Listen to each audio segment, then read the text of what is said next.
Hello there, fellow nerds. Like I said in my first Ahsoka show video last week, there will be spoilers for Star Wars Rebels and Star Wars The Clone Wars. And without further ado, let's get into the theory.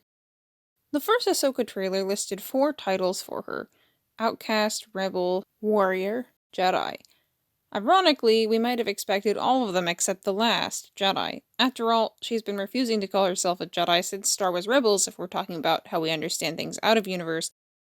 In-universe, she left the Order at least 25 years before this show, so months before the second trailer, which made the internet explode with speculation that Sabine might be a Jedi, we started wondering if Ahsoka might claim the name Jedi for herself again. Let's lay out a few pieces of this puzzle. Ahsoka left the Order after she was framed by her friend Barriss Offee, who'd noticed that the Jedi were corrupt and decided to make a point by orchestrating a terrorist attack on the Jedi Temple. Ahsoka is expelled from the Order on flimsy evidence, and though Anakin tracks down the real culprit, the Council's faith in her was so easily broken that she's lost faith in them, and by the end of the season of the Clone Wars, she's come to actually agree with Barriss on the Jedi Order's failures. Throughout Star Wars Rebels, she maintains she's not a Jedi, despite the fact that she's not a dark side user, she still fights with lightsabers. It seems mostly to be the Order itself she can't bring herself to identify with. Okay, bear with me as I set up this theory. In my first speculation video, linked in the description, I noted that in the show Star Wars Rebels, Ezra Bridger is trained by a Jedi called Kanan Jarrus, an Order 66 survivor who temporarily rejected his Jedi legacy out of guilt and fear of failure. In training Ezra, he learns to let go of his fear, and rather than wallow in guilt, he puts his energy into training Ezra and helping the rebellion reclaim the galaxy from the Empire. But it's not a straightforward path for him. Early in the show, he hears rumors that Master Luminara Unduli is alive, and gets in his head that he should pawn off Ezra on her because she'd do a better job. I think that rather than fear failure, Ahsoka's refusal to train Grogu in the second season of The Mandalorian is based on the fact that she was betrayed by the Jedi Order, which led her to reject the title of Jedi. There's also the attachment thing, but I'll get into that later. However, I think her sense of betrayal extends to the Order's treatment of Anakin as well. Not only does she indirectly mention Anakin in that scene, when she says, "I've seen what such attachment can do to a fully trained Jedi Knight, to the best of us," but also, she has a lot of the puzzle pieces to reconstruct the lead up to Anakin's fall. In the final arc of the Clone Wars, Obi-Wan tells her Anakin's been asked to spy on Chancellor Palpatine, and Ahsoka tells him that's a terrible idea because Palpatine has been Anakin's friend and mentor. Obi-Wan tells her she should talk to him and maybe that would make him less unhappy. And Ahsoka says, "I hardly think I'm the best person for that," of course because of her own bad experience with the Jedi Council. Side note, I've always thought it was interesting that Obi-Wan admits to Ahsoka here that the Council isn't always right. But never once has he said that to Anakin. Maybe it's because of her bad experience with them, and maybe because he feels guilty that he was part of that council even if he didn't go along with their decision. That's never been clear, but I always assumed he didn't go along with it. If anyone has thoughts as to why he admits this to her now, I'd love to hear them. So, she knows the council might be indirectly responsible for Anakin's fall, which is just going to give her more reasons to want to distance herself from them after she finds out what happened to him in Rebels. Now, what does all this have to do with Ahsoka training Sabine? In the second trailer, Ahsoka says that she left Anakin before he could finish her training, just like she left Sabine.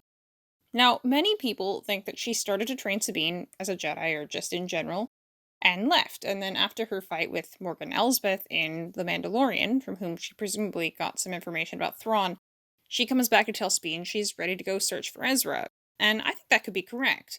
And assuming that is, well, here's why I brought up Kanan Jarrus. I think her journey in the show could parallel Kanan slightly. Now, unlike Kanan, I don't think Ahsoka stopped training Sabine out of fear of failure. It could have been out of guilt, because as mature as she is, I do think she must feel some guilt for Anakin's fall. Remember her vision of Anakin in the Jedi Temple in Rebels Season 2? All those things he says to her, "You abandoned me, you failed me, where were you when I needed you?" Those things could be interpreted only to represent how he feels about her choice to leave, but her response to them, her tears, the pain in her voice, could also be the result of guilt. A feeling like if she'd stayed, she could have somehow prevented his fall. Jedi or not, she's a person with feelings who was very close to him. It'd be natural to wonder if it was somehow her fault, even if that's not accurate or fair to herself.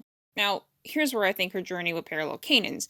In training Ezra, he learns to let go of his guilt and fear. In training Sabine, I think she could learn to let go of her own guilt, because she's making the best of what the Jedi gave her, of what Anakin taught her and passing it on, helping to rebuild the galaxy he wreaked havoc in for so long. Now, as I mentioned in my last Ahsoka series speculation video, at least as of now, I prefer the idea that Sabine's not Force sensitive, but Ahsoka has trained her to use Ezra's lightsaber to help them on their journey to find Ezra and Thrawn. I prefer this for several reasons, one being the fact that, as an audience, one of the best things we can take away from Star Wars is the example Jedi set. That ultimately, Jedi show us how to make difficult choices for the good of the whole. But if written well, they're people just like us who struggle to make those choices and sometimes fail to. Sabine actually lived with Jedi and considered two of them part of her family. How powerful would it be to have a character within the world who has no more ability to touch the Force than you or I do, who decides to follow the Jedi example the same way a lover of Star Wars might? And as to how Sabine's choice to do this would affect Ahsoka, well, part of Ahsoka's problem is that the Jedi of her childhood were corrupt. The Jedi of Sabine's time have to make the choice to be a Jedi every day under much more difficult circumstances. Being a Jedi is the result of your behavior, your choices, rather than a title or a status given you by the Order. A lightsaber is only a tiny part of the picture. The Jedi of Sabine's time might even limit their use of the Force to avoid detection, and yet, if they make the right choices, Jedi they still remain. Now, on some level, I think the Ahsoka of the Star Wars Rebels era understands this. Her behavior aligns closely with Ezra's and Kanan's, and the only indication that she's willing to step outside the traditional Jedi rules comes in her fight with Vader in the end of Season 2, when she tells him that she'll avenge Anakin's death, and Vader rightly points out to her that revenge is not the Jedi way. And she follows that with her famous line, "I am no Jedi." Yet, in large part, she remains a Jedi in the vein of Qui-Gon Jinn. Qui-Gon understood that being a Jedi is about following the will of the Force, more than it is about protocol and political power. And ironically, I think any Jedi who remains a Jedi under the Empire will probably come to understand this as well. Ahsoka and Qui-Gon were ahead of the game in some ways. For most, it took the fall of the Order for them to understand how far it had strayed from the true Jedi way. So, to bring this full circle back to Sabine, I think it would be a powerful thing for Ahsoka to see Sabine try to follow the Jedi way, not only without an order, but without the Force as well. And taken in the context of Kanan's and Ezra's sacrifices, I think Sabine's choice could be a final push for Ahsoka to realize embracing the Jedi title doesn't have to mean embracing the arrogance and blindness associated with the Jedi leadership of her youth. It's not the Jedi way she's against. We know she even agrees with their beliefs on attachments. It's the justification she gives Din Djarin for not training Grogu, and knowing what happened to Anakin, how could she not?